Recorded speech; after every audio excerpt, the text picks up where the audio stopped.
L'histoire nous parle de John G. Lake, un grand homme de foi. On rapporte qu'à une époque où une épidémie frappait l'Afrique du Sud, John Lake aidait à sortir les cadavres. La maladie pouvait vous tuer en quelques minutes, mais lui ne mourait pas, il n'était pas affecté. Les docteurs lui ont demandé « Qu'est-ce que c'est que ça ?» Et il a répondu qu'il leur montrait la réalité de Dieu vivant dans un corps mortel. Il existait certains secrets profonds et anciens que nos pères comprenaient et qui leur donnaient accès à des choses profondes et redoutables. La Bible nous fait comprendre qu'à un certain moment, Jésus est entré dans une pièce, il n'a utilisé aucun matériel publicitaire et la Bible dit qu'on a entendu parler de lui. Comment? Nous ne le savons pas. Mais la Bible dit que les hommes sont venus, que la pièce était remplie, que la puissance de Dieu était présente pour guérir et que les gens étaient dans une telle attente qu'ils étaient sûrs d'être guéris. La Bible dit que l'un d'entre eux s'est approché de Dieu ouvertement à cause de l'assurance et du désespoir de son cœur. Des dimensions terribles de la foi. Le chapitre 11 de l'Épître aux Hébreux nous présente des dimensions de foi qui font taire les critiques.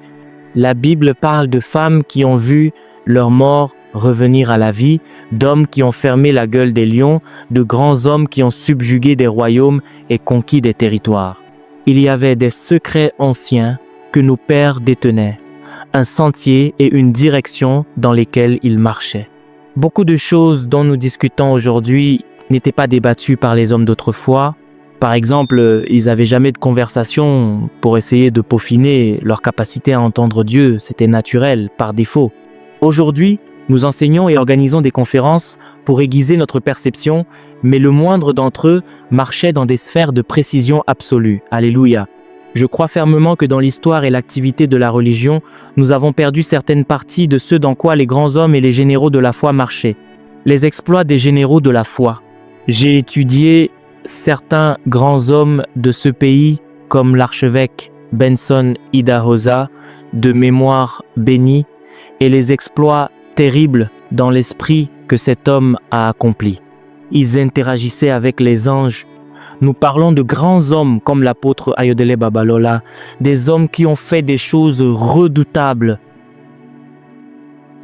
On raconte qu'à un certain moment, lorsqu'il commençait à exercer son ministère, il lévitait littéralement sous la puissance et l'influence de l'esprit. Des femmes formidables comme Catherine Kuhlman marchait dans de telles dimensions de gloire qu'au moment où elle marchait sur scène, et même lorsqu'elle quittait la plateforme, elle flottait encore dans les airs. Ce sont des faits historiques enregistrés, des hommes et des femmes qui comprenaient le Saint-Esprit et certains principes anciens de l'onction. On racontait du grand E.W. Kenyon qu'il marchait dans une telle dimension de foi et de puissance que personne ne mourait dans son église à moins de 70 ans. Il vous ramenait à la vie. Un homme qui portait une telle capacité de l'esprit que lorsqu'il regardait quelqu'un avec une fracture osseuse grave, il suffisait qu'il regarde sous l'onction pour que les os s'entrechoquent et se remettent en ordre parfait. Ces hommes avaient quelque chose de plus grand à célébrer que de simples miracles, les réalités de la divinité. L'histoire nous parle de John G. Lake, un grand homme de foi. On rapporte qu'à une époque où une épidémie frappait l'Afrique du Sud, John Lake aidait à sortir les cadavres. La maladie pouvait vous tuer en quelques minutes, mais lui ne mourait pas, il n'était pas affecté. Les docteurs lui ont demandé « Qu'est-ce que c'est que ça ?» Et il a répondu qu'il leur montrait la réalité de Dieu vivant dans un corps mortel. C'était une profondeur de révélation qu'il possédait. Il savait qu'il était littéralement immergé dans la divinité. Il a réalisé une expérience enregistrée. Il a demandé de placer une partie du virus sous un microscope et on voyait les germes bouger. Il a dit « Placez-les sur ma main, laissez-moi vous montrer à quel point Dieu est en moi. » Quand ils les ont déposés, les germes ont été rejetés et sont tous morts. C'était Dieu vivant en lui. On raconte aussi qu'un jour, il a imposé les mains à une femme et quand elle est rentrée chez elle et a enlevé ses vêtements, elle a vu les marques de ses mains, l'empreinte de cette dimension de puissance qui émanait de lui. Il a été rapporté de grands hommes comme Allen, que quelqu'un est venu avec une peau d'alligator, une maladie de peau sévère, et Allen a saisi cette peau, l'a pelée et a dit donne-moi une nouvelle peau. Il l'a littéralement arraché et une peau neuve est apparue. Des choses terribles de justice. J'ai lu l'histoire de certains membres d'une église dont le bâtiment gênait le tracé d'une route gouvernementale. Le gouvernement a dit qu'ils allaient démolir l'église et les gens ont imposé les mains au bâtiment et en priant, ils ont déplacé physiquement le bâtiment. Ce sont des réalités historiques. Comment Jésus a-t-il pu prêcher à 5000 personnes sans micro? C'est un miracle en soi. Pendant 3 jours, il a tenu ces gens sur la montagne fascinés et aucun d'eux n'a réclamé de nourriture. C'est lui qui a demandé qu'ils mangent. Il y a certains sentiers anciens qui ont été perdus aujourd'hui. Nous nous glorifions des choses basiques de l'esprit. Quand quelqu'un tombe sous l'onction, nous sautons de joie et disons « c'est ça ». Mais il y a des hauteurs, des profondeurs, des dimensions. Dans cette série d'enseignements, nous faisons confiance à Dieu pour explorer les secrets anciens. En 2005, j'ai commencé à étudier l'adoration juive et le mystère de la présence de Dieu. Chaque fois que vous élevez des chants sur le Saint des Saints, cela fait quelque chose à votre esprit. Il y a quelque chose dans ces chants juifs qui interagit avec votre homme spirituel. Ces chants avaient une manière de faire bouger et de déplacer les choses dans le royaume de l'esprit. La Bible nous parle de Philippe, comment à un moment donné l'esprit l'a saisi et il est apparu ailleurs.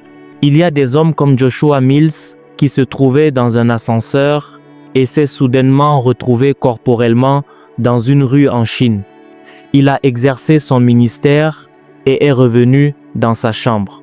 La Bible parle d'Hénoch qui a marché avec Dieu et a connu de tels niveaux d'intimité que cette terre n'était plus digne de le porter.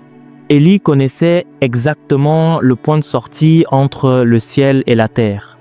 Il n'était pas confus, il savait que c'était au-delà du Jourdain. Redécouvrir les secrets de l'onction. Qu'est-ce que Jésus a fait aux 12 disciples pour les secouer à ce point? Je remarque qu'il n'a pas souvent prié pour eux. Je ne lis pas de service d'impartation formelle, mais ces hommes portaient une onction. Comment leur a-t-elle été transmise? Nous avons nos réunions de prière et il n'y a que peu d'énergie générée.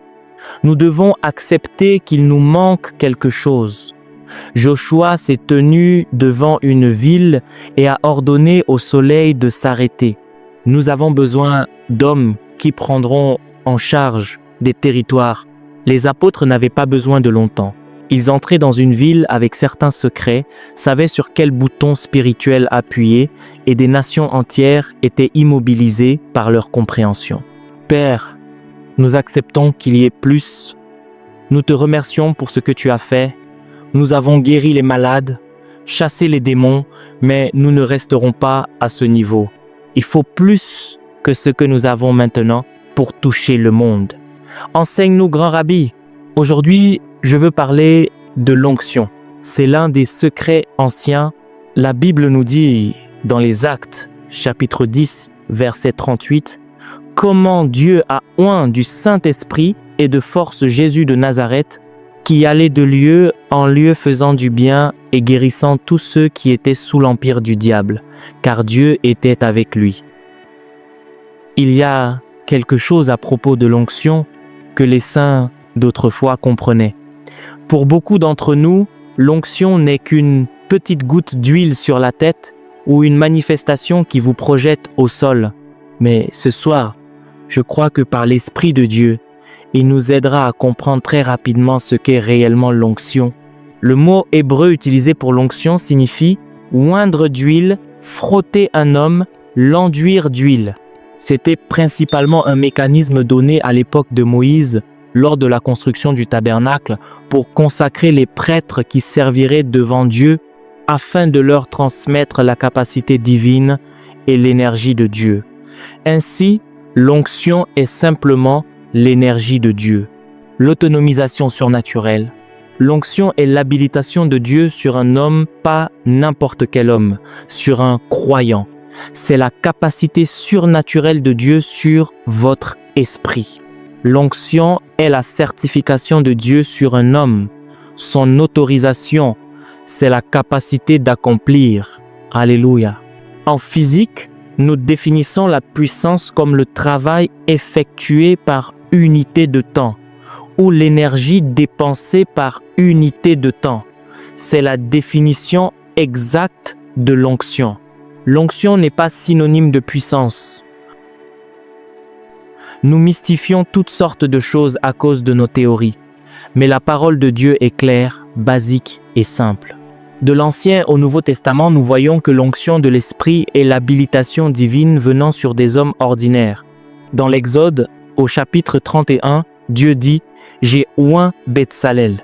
Une habilitation et un élément défini par l'Esprit sont venus sur lui pour le rendre surnaturellement créatif au-delà de sa capacité naturelle. L'onction est cette autorisation divine pour vous permettre de le représenter. Chaque fois que vous envoyez un homme faire quelque chose, vous lui donnez les outils. Selon la deuxième épître aux Corinthiens, chapitre 5, verset 20, nous sommes des ambassadeurs. En nous envoyant, il nous donne son autorisation légale d'agir en son nom, d'être des seigneurs, de dominer et de régner dans notre sphère d'influence. L'onction, un secret ancien indispensable. Il y a eu beaucoup de controverses à ce sujet. Beaucoup, en essayant de l'obtenir sans succès, l'ont dénigré. Mais après cet enseignement, vous verrez que vous n'avez véritablement aucune fonction dans le royaume sans l'onction. Alléluia. Tant de croyants sincères veulent faire des choses pour Dieu sans son habilitation et finissent par tout gâcher. Zacharie, chapitre 4, verset 6, nous rappelle que ce n'est ni par la puissance, ni par la force de l'homme, mais par l'esprit. Chaque fois que j'étudie la vie des hommes d'autrefois, je vois que l'impact commence au moment où ils rencontrent l'onction. Et ils ont rencontré la vraie onction, celle qui prouve instantanément qu'il y a quelque chose au-delà d'eux-mêmes. La Bible nous fait comprendre qu'un homme nommé Saül, lorsqu'il fut oint par Samuel, n'était pas un prophète. C'était une personne faible. Mais la Bible dit que lorsque l'onction est venue sur lui, il est devenu un autre homme. L'onction de Dieu a la capacité de transformer jusqu'à votre structure physique pour vous ajuster à la position où vous pourrez la dispenser. Dans Luc, chapitre 4, des versets 15 à 21, Jésus entre dans le temple et lit le rouleau du prophète Ésaïe. « L'Esprit du Seigneur est sur moi, car il m'a oint. » C'était son secret. C'est l'onction qui a fait de lui le Christ. Le mot Christ vient du grec Christos, qui signifie « loin » et son onction. Il n'était pas Jésus-Christ simplement par choix, mais parce qu'il était Jésus loin. L'Apocalypse, chapitre 11, verset 15, dit que les royaumes du monde sont devenus les royaumes de notre Dieu et de son Christ, son oint. Dans Actes, chapitre 10, verset 38, Pierre explique à nouveau ce secret, comment Dieu a oint du Saint-Esprit et de force Jésus de Nazareth. Dieu l'a tellement enduit de sa capacité qu'il allait de lieu en lieu faisant du bien. Il ne faisait pas le bien simplement parce qu'il en avait le désir, il avait besoin du soutien et de l'habilitation divine. Beaucoup de croyants ont de bons cœurs, veulent gagner des âmes, guérir les malades, mais sont incapables de le faire, car ils ont perdu le contact avec ce secret ancien. Votre désir ne suffit pas, c'est votre désir plus la capacité et l'énergie de l'esprit qui vous équipe pour l'impact. Rappelez-vous l'histoire des disciples qui luttaient avec un patient épileptique pendant que Jésus était sur la montagne avec Pierre, Jacques et Jean. Ils avaient la passion, ils voulaient la guérison, mais on ne chasse pas les démons simplement parce qu'on est gentil. Il faut une transmission surnaturelle. Les disciples ont essayé toutes les formules magiques, comme beaucoup le font aujourd'hui, mais rien ne s'est passé. Jésus est descendu, imprégné de la gloire de Dieu, et a réprimandé un esprit sourd et muet. Comment un esprit sourd et muet peut-il causer l'épilepsie? Secret ancien. L'onction vous enseigne toutes choses. Elle aiguise votre discernement pour que vous arrêtiez de perdre du temps. Vous savez exactement quoi faire avec précision. Comme Paul qui, par l'onction, a discerné qu'une femme qui disait des paroles physiquement correctes était en fait animée par un esprit de divination. Nous avons besoin d'une génération ointe. Nous avons besoin d'hommes et de femmes qui comprennent ces secrets anciens. Mes amis, si l'onction n'est pas sur votre vie, oubliez l'impact. Vous aurez le désir, vous essaierez, mais cela ne marchera pas. Il y a tellement de gens aujourd'hui qui courent dans la vie, dans les affaires, dans le ministère, partout sans l'onction. Une définition de la frustration est de s'efforcer de faire l'œuvre de Dieu sans son onction. Êtes-vous bénis ce soir? Alléluia. Le mystère des objets oints. Parlons d'un mouchoir. La Bible dit que des mouchoirs et des linges étaient utilisés. Un mouchoir est-il un être vivant? Clairement non. A-t-il la foi? A-t-il la capacité de jeûner ou d'adorer? Pourtant, un simple mouchoir a pu entrer en contact avec la capacité de Dieu et la Bible dit que les démons étaient chassés. Qu'est-ce que les démons voyaient dans ce mouchoir? Dans le monde spirituel, ils ne voyaient pas un tissu, ils voyaient celui qui l'avait oint. L'onction est l'autorisation de Dieu. Chaque fois que vous signez une lettre, vous y apposez un sceau, n'est-ce pas? L'onction est le sceau et l'autorisation surnaturelle de l'esprit. Les caractéristiques de l'onction. Premièrement, l'onction est tangible et transférable. L'onction peut se déplacer d'un endroit à un autre. Elle est une habilitation surnaturelle, une énergie de l'esprit. Je sens l'onction me quitter en ce moment même. Je la vois même spirituellement. Elle se transfère par la foi. Ce n'est pas pour faire le spectacle. Nous sommes ici pour des choses sérieuses. Je veux vous enseigner pratiquement afin que vous sortiez d'ici équipés, remplis du Saint-Esprit. Pourquoi cela fonctionne-t-il? Parce que c'est la dynamique de l'imposition des mains. Ils imposeront les mains aux malades. Même si vous ne ressentez rien physiquement, il y a un flux de gloire car le Christo, celui qui oint, vous a marqué de sa présence. Vous avez l'air ordinaire, mais vous êtes porteur de la gloire divine. Deuxièmement, l'onction peut augmenter. Ézéchiel, chapitre 47, parle du fleuve qui coulait du côté et du temple. L'homme a mesuré 1000 coudées et l'eau arrivait aux chevilles. Il a mesuré encore 1000 coudées et elle arrivait aux genoux. Encore 1000 coudées jusqu'aux reins. Enfin, il a mesuré 1000 coudées de plus et c'était un fleuve qu'on ne pouvait traverser. Il y a différents niveaux et dimensions. À mesure que vous marchez avec Dieu, que vous servez avec diligence, faim et obéissance, il augmente ses niveaux. Et lorsque l'onction augmente, votre sphère d'influence et votre degré d'impact augmente aussi. Il ne sert à rien de désirer plus d'onction si vous ne faites rien avec celle que vous avez déjà. Troisièmement, votre corps est un conducteur. Votre corps physique mortel, du sommet de votre tête à la plante de vos pieds, a la capacité surnaturelle d'être un supraconducteur pour l'onction. Vous pouvez porter la gloire de Dieu au point que si vous vous asseyez sur un siège, vous y laissez un dépôt de cette gloire. Quelqu'un d'autre peut venir s'y asseoir plus tard et voir des démons le quitter sans même que vous soyez présent. Si vous comprenez cela, vous accomplirez plus de miracles inconsciemment que consciemment. La maturité spirituelle vous amène à un point où, bien qu'oint, vous gardez cette puissance jusqu'à ce qu'elle soit nécessaire. L'onction n'est pas un outil marketing pour votre ministère. Savoir ne pas l'étaler inutilement n'est pas une preuve d'incapacité, mais une preuve de maturité. Les bénéfices de l'onction. L'onction vous permet de fonctionner dans des dimensions inhabituelles de grâce et de réalité. Prenez l'exemple de Steve, mon colocataire, en 2e année de licence. Lorsqu'il joue de son instrument, parce qu'il est oint, l'onction coule de ses cordes. Beaucoup de gens chantent avec de belles voix, mais sans la conscience de l'onction. Le public applaudit, mais le chant meurt avec vous sur scène. Sans l'onction, il n'y a pas de vie durable dans ce que vous produisez.